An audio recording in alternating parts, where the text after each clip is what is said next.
Мынау ассаламу алейкум. Facebook қолдаушылар, ассаламу алейкум. Бағбандар жамааты. Мына біз Үчқорғондобуз.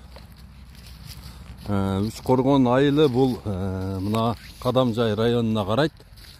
Қызылқиядан Баткенге барайтқанда 5 километрден кейинки айылды ушуну Үчқорғон деп коет. Мына Үчқорғон айылынын баягы Киреше булагы эмнеде деп көп сурайт да. Киреше булагы эмнеде ушул Үчқорғон айылынан деп. Бул жерде нели бардыгы багбанчылык кылышат. Багбанчылык кылышат. Мына ошол кезде бир мына ушул Үчқорғондун акими, мурдагы акими, азыркы эмес. Мурдагы акими мына биздин туңгуч президентибиз Акаев менен аябай жакшы мамиледе болгон экен да. Ушул Акаевти эмеге ушул Үчқорғон айылына эң эле көп келген, ушул визит менен келген айыл ушул болгон экен да. Анан ошондо тетиги айыл өкмөт суранган экен. Биздин эме менен элибиздин мынау жашоо багытын аныктап бербейлиби?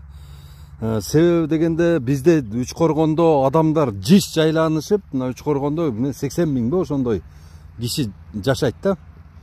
Аябай жиш жайланышкандагы анан кийин жер аз бизге деп ошентип суранып, ошол Аскар Акаевичтен суранып туруп, мына ушул жерге баг отургузганы уруксат алган экен да. Мына ушул бактардын эң эле жашы уже 15 жыл болуп калган да.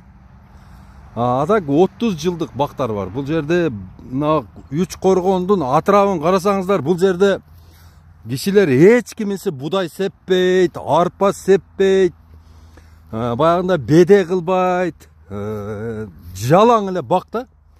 Карасаңыздар, мына кеткен эле бак. Полностью мына алма, гилас, шавдалы, өрүк,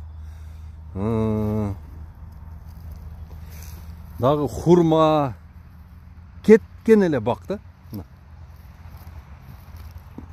Шунчалык кирешени көп алышат бул жерде. Мына 1 гектар бактан болбоду дегенде $10,000 киреше көрүшөт. $10,000 киреше бир эле гектар бактан болбоду дегенде, бул семирянка алма болсо, семирянка алма болсо, ошону 23 сомдон тапшырса ошончо киреше көрүшөт да.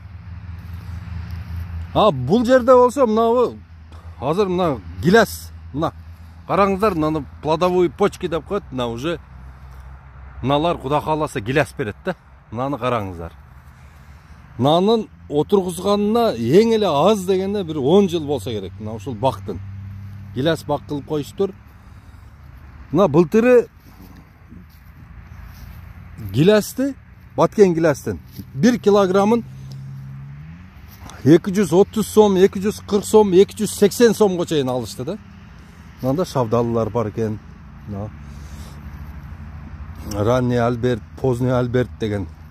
Мына Үчқорғондун өзүнүн атты тиягы деген эмелери бар да, сорттору бар. Эми укмуш да. Мына көрүңүздөр.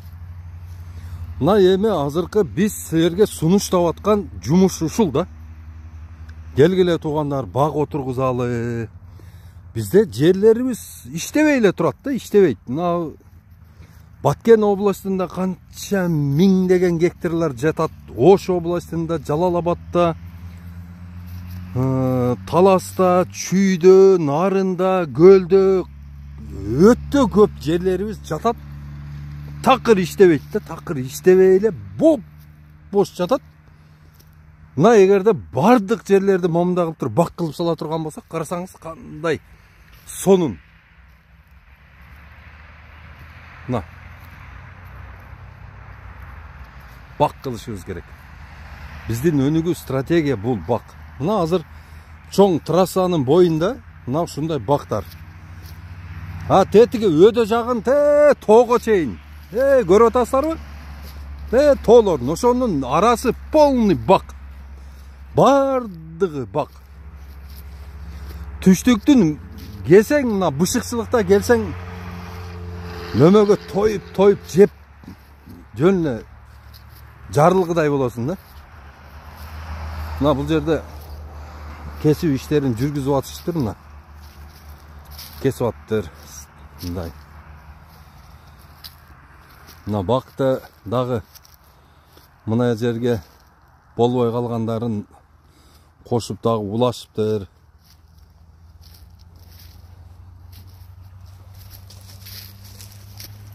Мына жолдун мына бетин караңыздар, бул жакта дагы бак.